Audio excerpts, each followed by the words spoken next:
Buenos días para todos y todas. Un feliz cumpleaños al seminario. La enseñanza en la ruralidad, un texto intemporal. ¿Por qué un texto intemporal? Cuando el ser humano es capaz de trascender el tiempo, verse y pensar más allá del momento en el que esté y desde un entramado de relaciones, sin importar en qué época estemos, logra hablar desde la intemporalidad. Hoy es preciso y precioso convocar a este conversatorio las diferentes formas de pensar, de ver, de opinar y expresarse frente a hechos que han marcado hitos desde la existencia misma de seres que habitan y cohabitan la ruralidad. La enseñanza, el aprendizaje y la escuela en la nominada educación colombiana. Alberto Martínez Boom provoca en su texto Verdades y Mentiras sobre la Escuela, en su primer capítulo, Población, Estado y Escuela, un escenario privilegiado para iniciar caminos del asombro, la incertidumbre y la duda. Nos muestra figuras de significados y significancias sobre los actores y guiones en la educación. Por eso invitamos en este escenario a Martínez Boom con su expresión los avatares para configurar al maestro y las normas y reglas que han ido con todas las particularidades de una época, cercándoles no solo su ejercicio y su práctica, sino también especificaciones, oposiciones, exámenes, certificaciones, triquiñuelas que lo van caracterizando como maestro. Sea entonces la oportunidad para manifestarnos desde el arte, como lo acabamos de ver, a través de una escena dramática como lo es el monólogo. Permitirnos viajar por la figura del maestro como un sujeto diferente de los otros sujetos en su evolución por su papel protagónico de empleado en escuelas pías, o sea, la educación basada en la fe para niños pobres y abandonados, a escuelas públicas donde el salario se ofrecía a capricho de funcionarios o misericordia de vecinos. Aún así, su rol era más de custodia de la moral y la civilidad. De ser figura prescindible pasa de figura prescindible precaria y mendicante, pasa a ser delegado del Estado y la policía. Esta figura secular, pública y libre en razón de ofertar su trabajo. El texto de Martínez Boom hace un recorrido por instituciones como Estado, Corona, Iglesia, Sociedad y Familia, escuela y sobre todo las circunstancias que han influenciado las transformaciones en la educación, docente que pasa de la servidumbre privada a la servidumbre pública como un verdugo asalariado, dada la transferencia que le hacen los padres a los docentes para que apliquen el castigo a sus hijos desde la escuela. Se denota al estudiante y la enseñanza como un acto vinculante de este sujeto, donde la prioridad estaba en enseñarle la doctrina, la lectura, la escritura, la aritmética, la gramática y ortografía, eso sí, sin dejar de lado la honradez, sensatez, humildad, patriotismo y demás valores que le impregnan hábitos virtuosos y prudencia.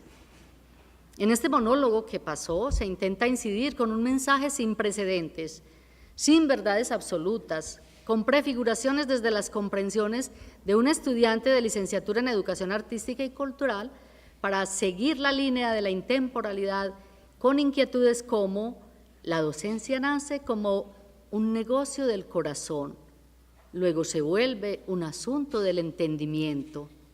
¿Será que en nuestro siglo se convierte en un asunto de supervivencia? ¿Qué pasa cuando las diferencias permiten que lo que significa no signifique? La no verdad nos permite pensar la intemporalidad. No hay tiempo, hay tiempos de las normas. ¿Dónde acontecen los sujetos? En las normas. Lo que significa, lo significado cuando se determina, cambia la significación.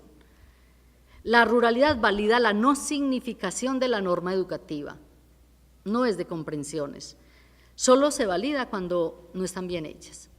La norma sirve cuando es una herramienta para yo habitar. Si es inamovible, no sirve.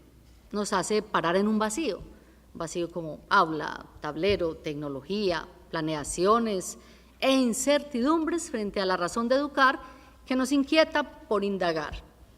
¿Para qué, cómo y por qué aprender? ¿Qué es escuela? ¿Qué es sistema educativo? ¿Quién es el que enseña? ¿Desde dónde? ¿Por qué? ¿A quién y en dónde? ¿Qué es educación? ¿Qué es ruralidad? ¿Qué es aprendizaje?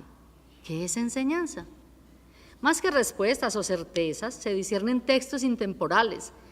Cuando un maestro desempeña funciones de directivo sin serlo, ejerce rol de docente de sociales, ciencias, matemáticas, inglés y demás disciplinas del saber sin estar formado para ello. Coordina grupos desde preescolar hasta quinto o hasta noveno, sin más mediaciones que los recursos existentes al momento de llegar a las escuelas. Dimensiona las posibilidades de enseñar sin ser transmisor de información, porque las relaciones e interacciones que la ruralidad genera promueve formas de comunicación diferente y enseñar se convierte en un texto, contexto y pretexto para las indeterminables historias de vida tejidas por quienes habitan y cohabitan el territorio.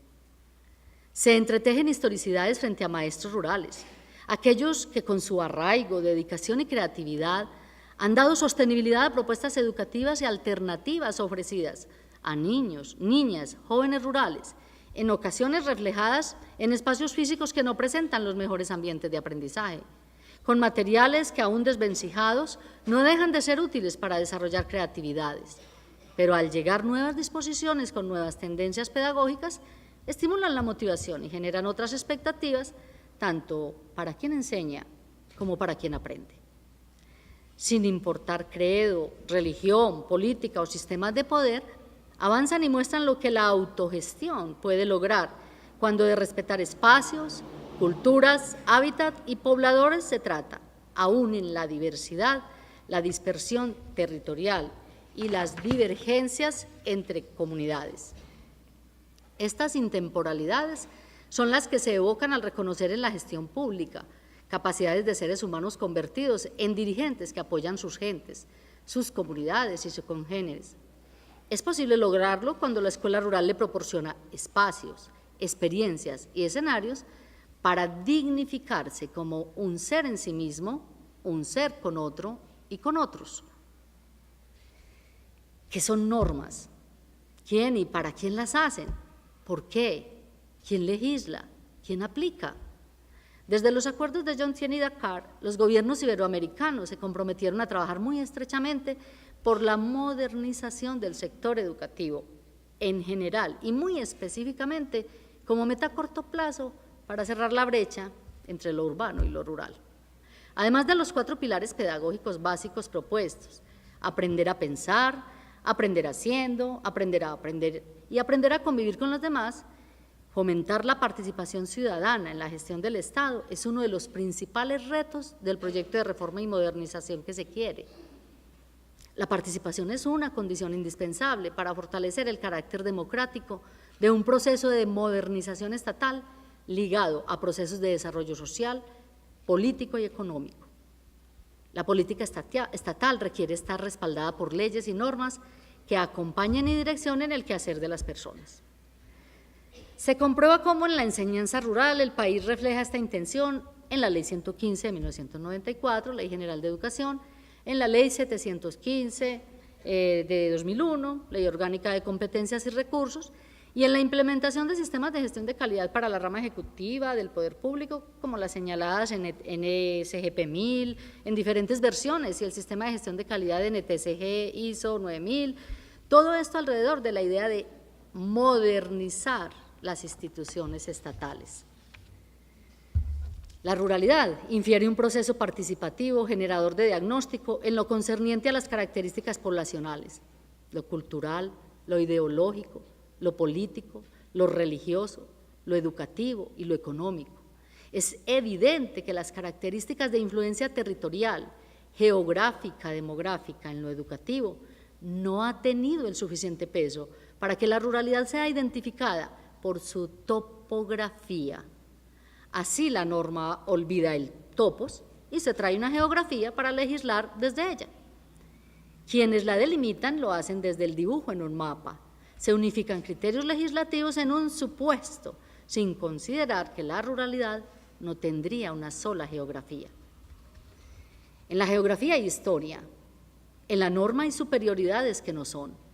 Toda vez que se cruza la lectura de realidades donde los pobladores rurales en Colombia son atravesados por la legislación educativa, sin sopesar que la escuela pueda convertirse en un método pedagógico de vida institucional, tal como lo predijeron quienes, incursionando por el pretexto de la teoría y el contexto de comunidades, lo hicieron alguna vez con las pedagogías, los pedagogos activos, los psicólogos, los médicos y otros con quienes afloraron propuestas invisibilizadas a la hora de concebir las normas.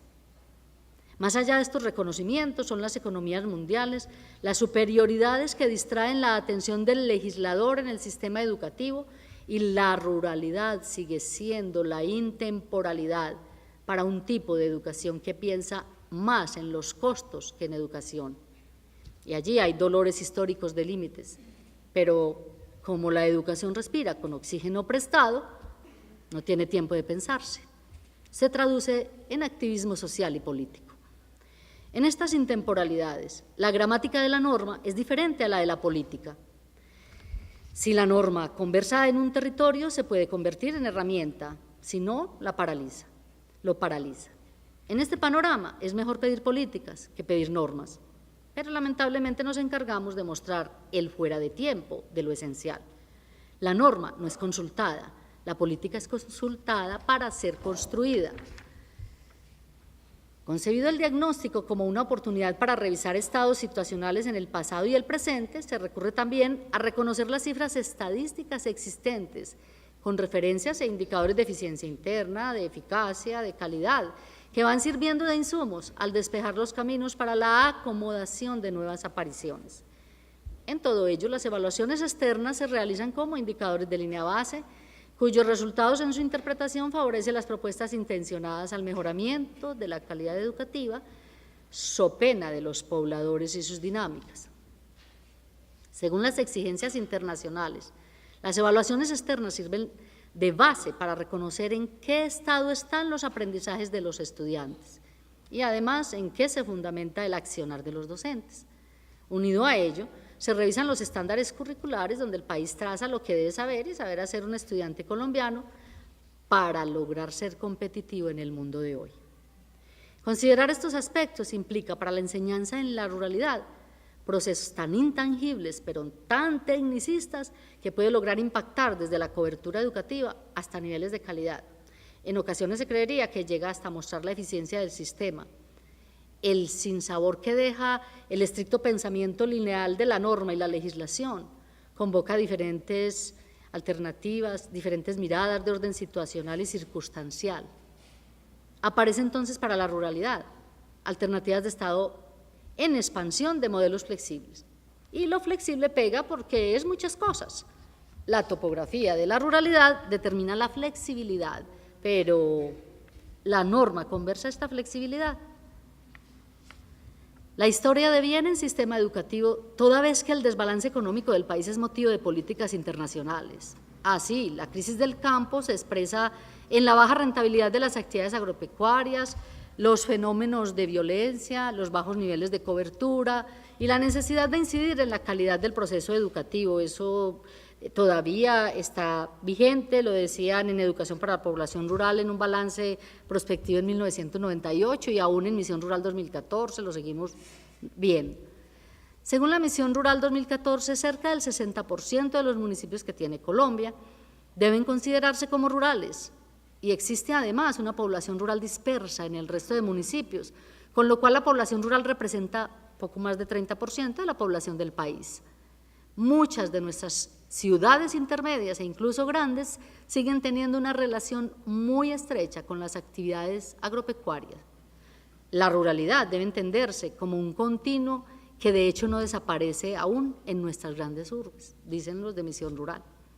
La educación rural remite a pensar en lo rural conectado con el conjunto de la sociedad nacional.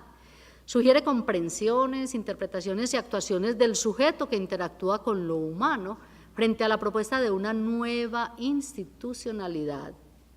Pensar globalmente y actuar localmente es un principio movilizador del servicio educativo en lo rural.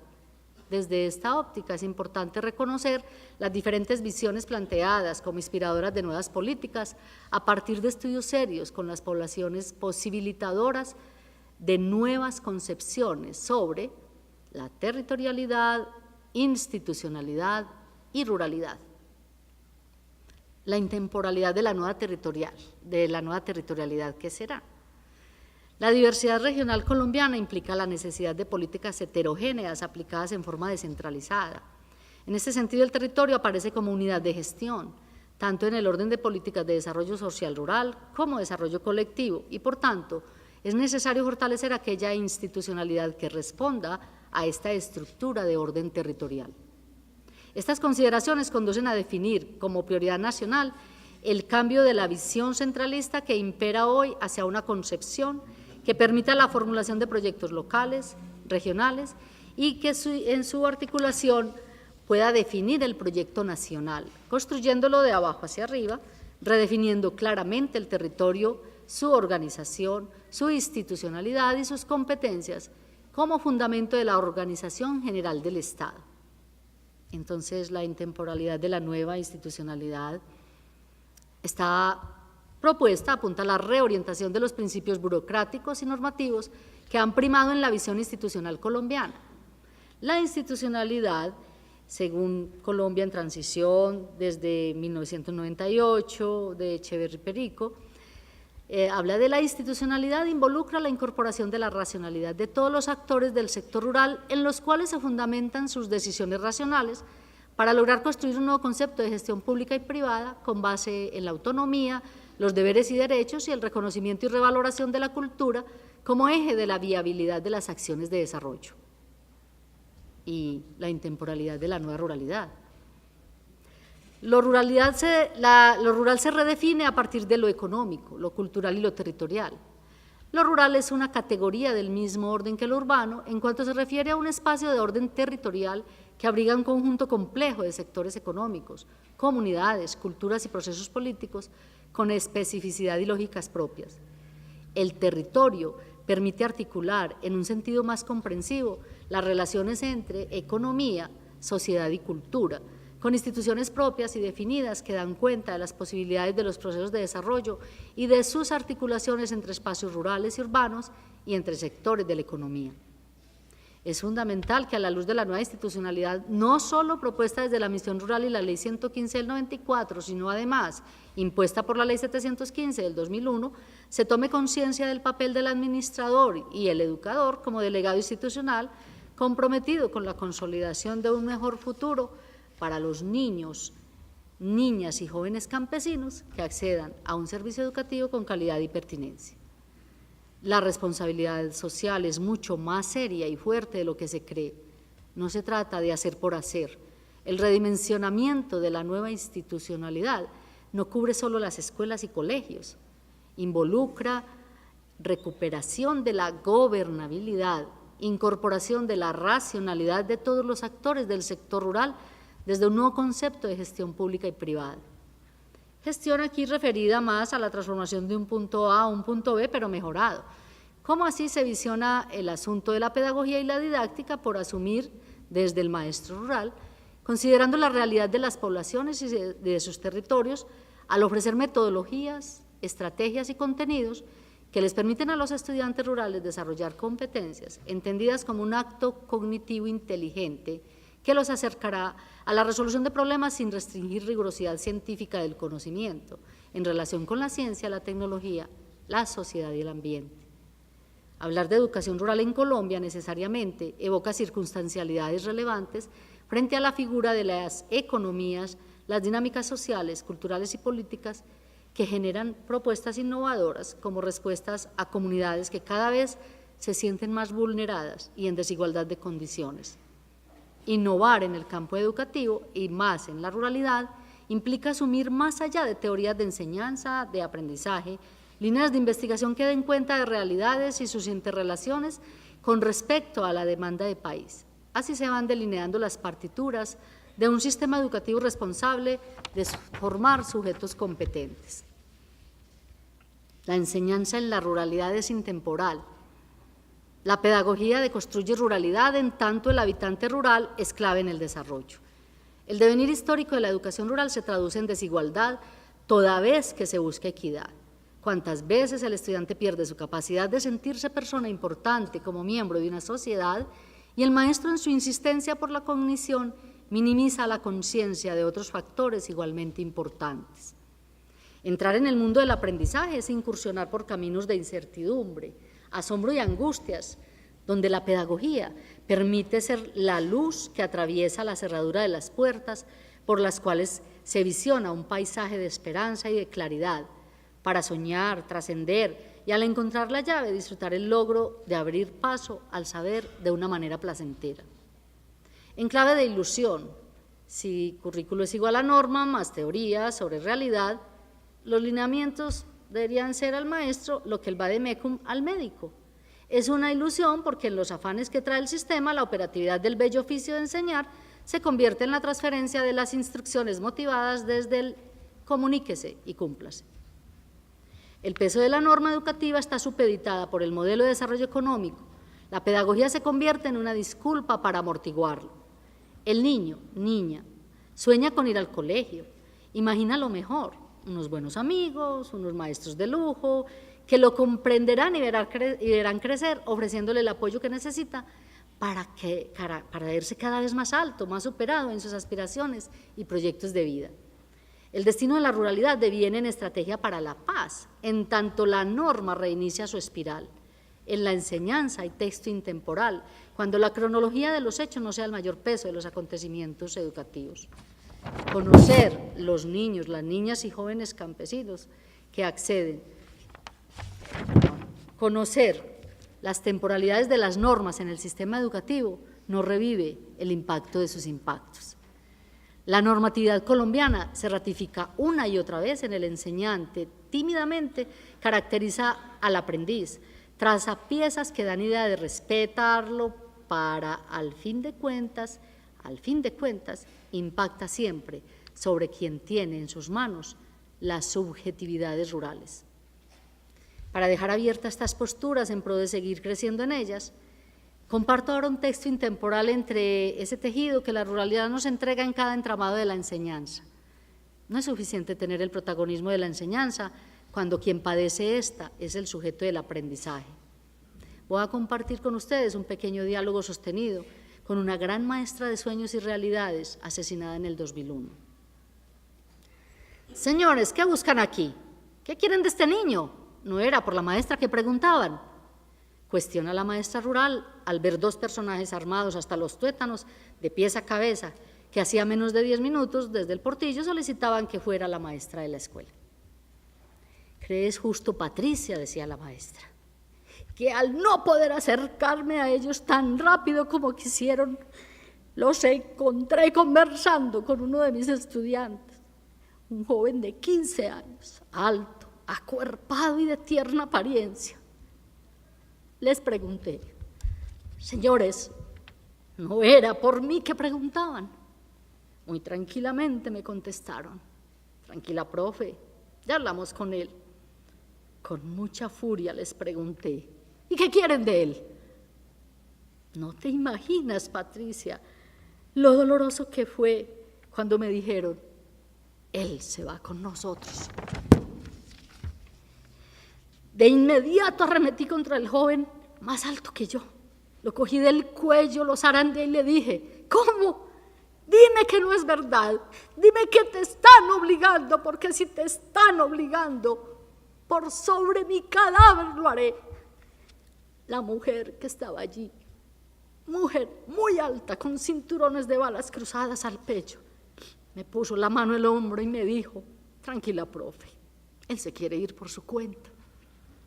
De inmediato y en medio de mi ira, le chanté un cachetazo en la cara con todas las fuerzas que me daba mi pequeño cuerpo y le dije, no se meta, que eso es entre él y yo. Dime, niño, dime, ¿es verdad? ¿Tú te quieres ir o te obligan? En ese momento, el chico de 15 años, muy asustado por mi reacción, dijo muy bajo, tranquila, profe, yo soy el que me quiero ir. No te imaginas, no sabes, Patricia, lo que se derrumbó dentro de mí. Se fueron 15 años de magisterio a la borda. Sentí que de nada servía mi dedicación, mis estudios, mi trabajo con los niños durante el tiempo que llevaba. Nunca fui mamá, pero con esas palabras creo que todo mi espíritu maternal se sacudió y me sentí tan impotente, tanto, de verdad. ¿Para qué sirve ser maestra en un mundo donde de nada valía el ser humano? ¿Para qué los afanes de la academia? ¿Para qué las propuestas en la enseñanza de materias? ¿De qué vale el currículo si ni siquiera podemos ayudar a que tengan principios para que tomen decisiones?